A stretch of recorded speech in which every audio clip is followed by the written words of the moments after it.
اللہ سے تعلق جوڑنے سے یہ اصل چیز ہے جن سے بسم ہے. وظیفہ پڑھیں گے، دعا پڑھیں گے، انشاءاللہ اس میں برکتیں بھی آئیں گی. تو آگے جی چوتھا پورشن ہے ہمارا، جس کے اندر ہم نے سیرت طیبہ کا پہلو پڑھنا ہوتا ہے. تو آج ہم دو چیزیں پڑھیں گے. ایک ہے صلح حدیبیہ اور دوسرا ہے دعوتی خروج.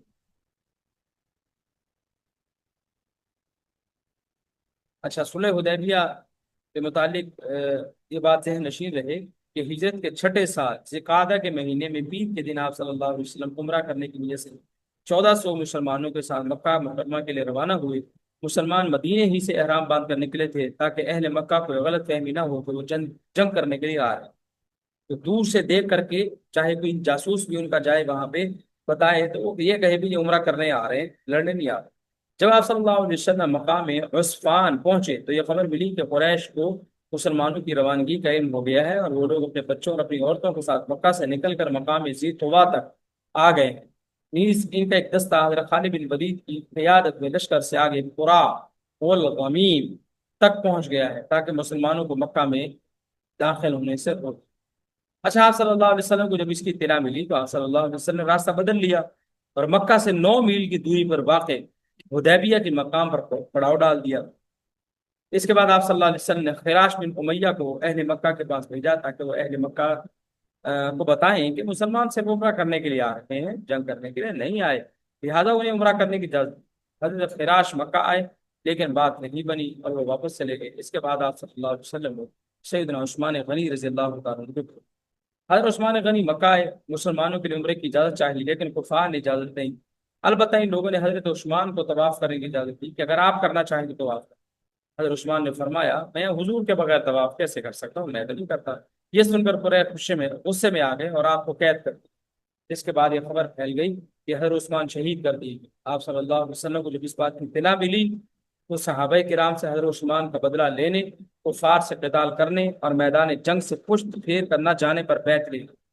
چنانچہ تمام صحابہ کرام نے ان چیزوں کا عہد کیا اور اللہ رب العزت کو یہ عمل اتنا پسند آیا کہ اللہ تعالیٰ نے اس سلسلے میں قرآن کی آیات نازل کی جن میں اللہ تعالیٰ نے بیعت کرنے والوں کو اپنی رضا کی بشارت سنائی. اس لیے اس بیعت کو بیعت رضوان کہا جاتا ہے، یعنی وہ بیعت اللہ کے نبی کے ساتھ، وہ بیعت جس کی وجہ سے اللہ نے رضا کی آیات اتار. اچھا، اہل مکہ کو جب اس بیعت کی خبر ہوئی تو ان کے اندر خوف پیدا ہو گیا اور درج ذیل شرطوں پر صلح کی پیشکش. ایک یہ کہ 10 سال تک ہم لوگ آپس میں لڑیں گے نہیں، اور دوسرا کہ قریش میں سے جو شخص اپنے ولی کی اجازت کے بغیر مدینے جائے گا اس کو مکہ واپس کر دیا جائے گا اگرچہ مسلمان ہو کر جائے. تیسری بات یہ کہ مدینے سے اگر کوئی مسلمان مکہ آئے گا تو اس کو مدینہ واپس نہیں بھیجا جائے. چوتھی بات یہ کہ مسلمان اس سال عمرہ کیے بغیر واپس جائیں اور آئندہ سال عمرے کے لیے آئیں گے. یہ صرف 3 دن تک مکہ میں رہیں گے. 3 دنوں میں مکہ والے شہر خالی کر کے باہر نکل جائیں گے. مسلمان تلوار کے علاوہ کوئی اور ہتھیار ساتھ نہ لائیں گے اور تلوار بھی نیام میں رہیں. اور پھر یہ کہ جو قبیلہ اس صلح نامے میں جس فریق کے ساتھ ہونا چاہے اس فریق کے ساتھ ہو سکتا ہے. چنانچہ اس معاہدے کے بعد بنو خزاعہ مسلمانوں کے حلیف بن گئے اور بنو بکر کفار کے ساتھ میں. اچھا، آپ صلی اللہ علیہ وسلم چونکہ امن چاہتے تھے اس لیے اس صلح نامہ کو آپ نے قبول فرمایا اور مسلمان عمرہ کیے بغیر حدیبیہ سے واپس ہو گئے. راستے میں سورہ فتح نازل ہوئی جس میں اس صلح کو فتح مبین کہا گیا کیونکہ اس صلح نامہ کی وجہ سے مسلمان جنگ سے محفوظ ہو گئے اور اللہ کی عبادت کرنے، نیز اسلام کی تبلیغ کرنے کا خوب موقع ملا. اچھا، یہاں پر یہ بات یاد رہے کہ مکہ سے شمال مغربی جانب تقریباً 20 کلومیٹر کے فاصلے پر ایک کنواں تھا جو حدیبیہ کے نام سے جانا جاتا تھا. اسی مناسبت سے اس کنویں سے متصل آبادی کو بھی حدیبیہ کہا جاتا. اس کے بعد اگلی جو چیز ہم نے پڑھنی ہے وہ دعوت کی کتب. اچھا، صلح حدیبیہ کے بعد جب مسلمان لڑائی سے محفوظ ہو گئے تو آپ صلی اللہ علیہ وسلم نے 6 ہجری میں ذوالحجہ کے مہینے میں مختلف بادشاہوں کے نام دعوت کی خطوط بھیجے. چنانچہ حضرت عمرو بن امیہ زمری کو حبشہ کے بادشاہ نجاشی کی طرف، حضرت حاتب بن ابی بلتع کو مصر کے بادشاہ مقوقس کی طرف، حضرت عبداللہ بن حذافہ سہمی رضی اللہ تعالیٰ عنہ کو فارس کے بادشاہ کسریٰ کی طرف، حضرت دحیہ کلبی رضی اللہ تعالیٰ عنہ کو روم کے بادشاہ قیصر کی طرف، علا بن حضرمی کو بحرین کے بادشاہ حاکم منذر بن ساوا کی طرف پاس، اور کچھ صحابہ کرام کو دیگر بادشاہوں کے پاس قاصد بنا کر بھیجا. اچھا، ان میں سے نجاشی اور منذر بن ساوا نے اسلام قبول کر لیا. ہرقل اور مقوقس نے خط کا بہت احترام کیا لیکن مسلمان نہیں ہوا. کس طرح نے خط کو پھاٹ کی. یہاں یہ بات بھی یاد رہے کہ نجاشی کا اصل نام اصحیمہ، مقوقس کا اصل نام جرید بن متہ اور کسریٰ کا اصل نام خسرو پرویز اور کیسر کا اصل نام ڈھیرا پن ہے۔ تو یہاں تک ہم نے سیرت طیبہ کا حصہ پڑھ لیا۔ اس کے بعد اگلی جو چیز ہم نے پڑھنی ہے وہ ہے جی عربی بول چال سے متعلق کچھ۔ تو وضو خانے کی اشیاء سے متعلق کچھ چیزیں ہم پڑھیں گے۔ اشیاء الدورات المیاد، وضو خانے کی چیزیں، من شافہ تولیہ، پاؤڈر، پاؤدرہ یا مسحوق، وہ پاؤڈر لگاتے ہیں، تصویر میں آپ کو نظر آ رہا ہے۔ شاور کو کہتے ہیں رشاش یا سجاج، اور بالوں میں جو برش ہوتا ہے اس کو کہتے ہیں فرشاد الشعر، اور ٹشو پیپر کو کہتے ہیں مندیل ورق، کاغذ رومال، ٹھیک ہے۔ واشنگ مشین کا جو پائپ ہے اس کو کہتے ہیں خرطوم الغسالہ، اور ٹونٹی کو کہتے ہیں حنفیہ یا صبور الماء، اور بلیڈ کو شفرا بولتے ہیں، اور بلیچ کو قاصر، اور جو موڑنے والی مشین ہوتی ہے یہ آج کل سب کے پاس ہوتی ہے، جو حجام کے پاس خاص طور پہ ہوتی ہے۔ ماکینۃ الحلق، اور باتھ روم کو کہتے ہیں المرحاض یا دورات المیاہ، اور اس طرح سرمے دانی کو مکحلہ بولتے ہیں، اور اس کے علاوہ کنگھی کو مشتن، اور ٹوتھ پیسٹ کو معجون الاسنان، اور ناخن تراش کو کہتے ہیں مقلمۃ الاظفار، ٹھیک ہے، یا مقص الاظفار، ناخن کاٹنے والی چیز۔ بیسن کو مغسلہ بولتے ہیں، اور کینچی کو مقصن، اور دانتوں نے برش کو فرشات الاسنان، اور ریزر کو خلاقہ بولتے ہیں، ٹھیک ہے، اور شیمپو کو شامپو، اور برش کو فرشات الحمام، اور ٹیبل کو طاولہ، صابن دانی کو محمل الصابون، اور صف کو مسحوق الغسیل، ٹھیک ہے۔ تو یہ عربی بول چال سے متعلق کچھ چیز انشاءاللہ ہم ایک دو سبقوں کے بعد عربی بول چال مکالمہ شروع کریں گے، حوارات شروع کریں گے، تو اس میں اور بھی زیادہ چیزیں سمجھنے کو ملیں گے۔ تو اللہ سے دعا ہے اللہ تعالیٰ ہمارے اس سبق کو بھی قبول فرمائے۔ آپ اس کو خود بھی سنیں، دوسروں کے ساتھ شیئر کریں، اس کے لنک شیئر کریں، تو اللہ سے دعا ہے اللہ تعالیٰ اس کو توفیق عطا فرمائے۔ السلام علیکم۔